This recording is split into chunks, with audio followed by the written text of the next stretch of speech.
ihram itu hanya dipakai oleh laki-laki ya, yang ibu-ibu nggak pakai. Nah, jadi kain ihram ini satu namanya rida, satu namanya izar. Apa? Satu namanya rida, satu namanya izar. Rida ini menutup bagian atas, izar ini menutup bagian bawah. Nah, jadi gimana cara pakainya? Nah, sebenarnya nggak sulit, kayak pakai sarung, kayak pakai sarung aja dia. Nah, coba kita praktekkan ya. Meskipun yang nggak bisa di sana dipakai, kan jangan dipakai. Ini cuma simulasi ya pakaiannya. Cara-cara. Hanya untuk laki-laki ya, perempuan kan seperti ini kita. Diperhatikan ya. Jadi kain ihram itu ada dua sisi kayak gini, kayak anduk. Ya. Dan kain ihram ini bukan kain yang berjahit, ini tenun. Jadi nanti ketika kita sudah membentangkan kainnya seperti ini, kita pakai ke sini. Udah? Terus samakan ujungnya. Samakan ujungnya seperti ini. Udah? Kan udah kayak gini. Nah, terus dilihat lagi. Nanti yang bagian depan dipanjangkan sedikit. Coba lihat di sini. Bagian Atau depan bisa kan. beberapa orang di mana dulu praktekannya Ya. ya kayak dirang kita udah. Jadi saya praktekkan dulu sendiri, nanti baru saya ini dan bapak. Beberapa orang bisa. Jadi nanti gini. Coba lihat. Lebih panjang sebelah kan? Lebih panjang sebelah. Ditarik seperti ini. Ditarik seperti ini, kayak pakai sarung aja. Jadi Kalau anak yang baru siapa yang mau dimasukkan di coba sini. silakan lah. Udah. Nah, ini kan panjang sebelah nih. Masukkan ke belakang. Udah, kan kayak sarung dia. Jadi dia melangkah pun enak. Melangkah dia enak. Dan ini ketutup. Ya. Ini ketutup dan melangkahnya enak. Tapi kalau pakainya kayak gini, disatukan. Terus gini. Ayo melangkah. Dan otomatis aja ini terbuka, auratnya nampak. Jadi cara supaya tidak terlihat auratnya seperti itu tadi. Jadi disamakan dulu, kemudian dipanjangkan yang depan, kain yang bagian depan seperti ini, baru dipakai kayak sarung. Masukkan di sini. Nah yang ini dimasukkan ke belakang. Masukkan ke belakang. Nah, coba lihat. Auratnya nggak kelihatan.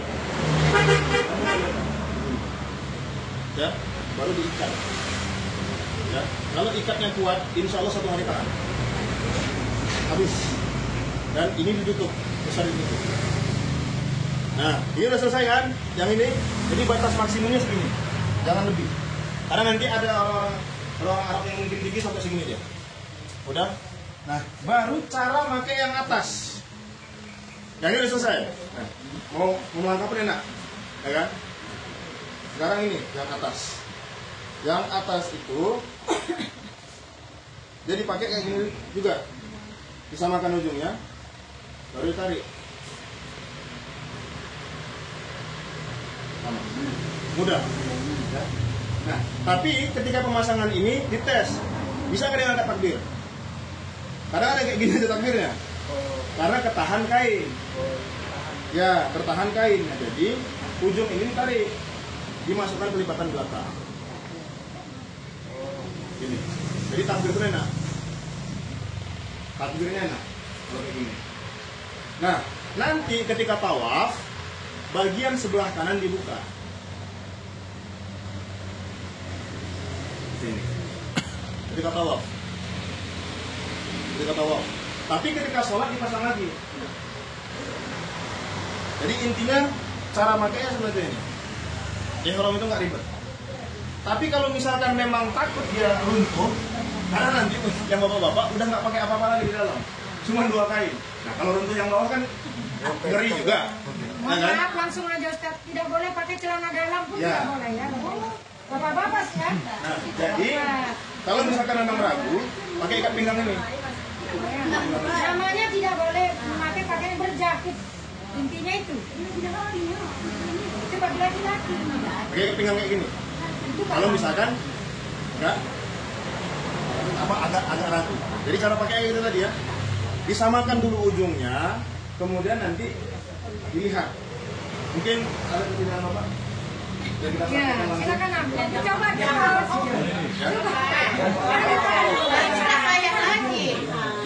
Supaya nanti semua harus pakai. Wajib pakai. Nanti kalau bertanya sisa di sana kan? Oke. Apa ya? Jadi dia cara pakainya begini, coba lihat. Ini kan sama ujungnya, Pak. Coba lihat. Nanti yang bagian depannya dipanjangkan. Terus ini coba dimasukkan sini, Pak. Ya. Oke. Udah. Terus ini masuk ke belakang. Ya. Udah. Tarik, ikat. Belum. Belum.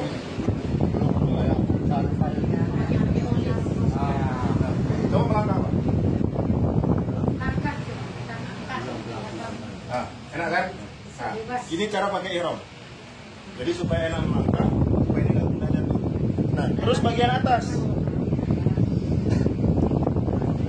Dipakai di sana kan Terus ada pembimbingnya nanti. Ya. Nah, yang ini pun sama. Nanti ini samakan juga ujungnya. Samakan ujungnya. Kemudian ditarik ke sini. Terus tarik, Pak. Terus keluarkan tangannya. Nah, keluarkan tangannya. Tarik yang ini juga. Sudah, habis itu masukkan ke lipatan yang di belakang, di gulung juga. Nah, coba. Ini masukkan.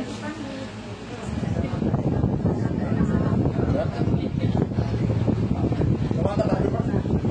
Nah, bisa kan? Aman. Jadi intinya pakai ihram itu nyaman. Pakai ihram itu nyaman karena ini auratnya nanti ketika tawaf maka yang kanan dibuka. Kanan dibuka, keluarkan tangannya. Ini. Nah. Jadi posisinya begini.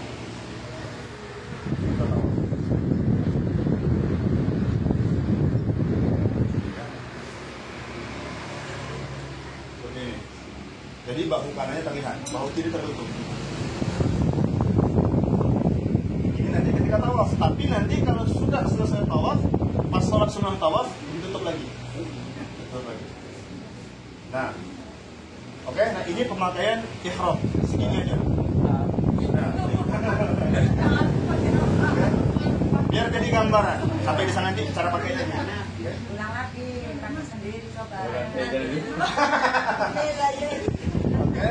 Semua dikasih dan ihram karena supaya Baik. Bawahnya ini penting bawahnya. Yang penting nyaman. Bawah. Ya. Kalau misalkan cara pakainya yang kayak tadi nggak bisa jalan. kan ini nggak selalu dipakai kan. Ya betul. Hanya ketika Nanti kamu pula bapak-bapak. Ini selalu. baik. Pakainya Tiap hari apa? waktu pelaksanaan umrah. Bawah ya boleh. Betul. Sama Bapak Ibu. Kalau selalu masuk ke dalam ayat tawaf, Ya. Jadi sedikit info. Sekarang peraturan di Masjidil Haram itu bagi laki-laki yang ingin masuk ke pelataran Ka'bah walaupun cuma sholat harus pakai ihram. Harus pakai. Nah, selebihnya pakai ihram wajib ketika memang dia umroh. Nah, yang jadi permasalahan berikutnya adalah niat umroh. Bapak Ibu. Niat umroh atau dalam keadaan ihram itu hanya bisa batal dengan dua. Satu dengan tahallul, kedua dengan mati. Jadi sekali dia berniat ihram, selesaikan sampai tahallul. Nah, jadi dilihat nanti kondisi badan gimana. Nah, kalau dia fit lakukan. Nah, kalau enggak ya lakukan juga. Nah, cuman pakai jasa. Entah kursi roda lah, entah apa, tapi harus selesai. Karena kasihan, dia menanggung keadaan ihramnya dalam beberapa waktu, tapi nanti terlanggar. Mulailah pakai wangi-wangian, mulailah pakai ini, nah itu nggak boleh. Ya, jadi niatnya labbaik Allahumma umratan, nawaitul umrata wa ahramtu biha lillahi ta'ala labbaik Allahumma umrah. Ya, ini niat ihram atau niat umrah. Nah, nanti niat umrah ini tempatnya di miqat. Apa batas miqat? Miqat ini tanah halal di luar tanah haram. Di luar tanah haram.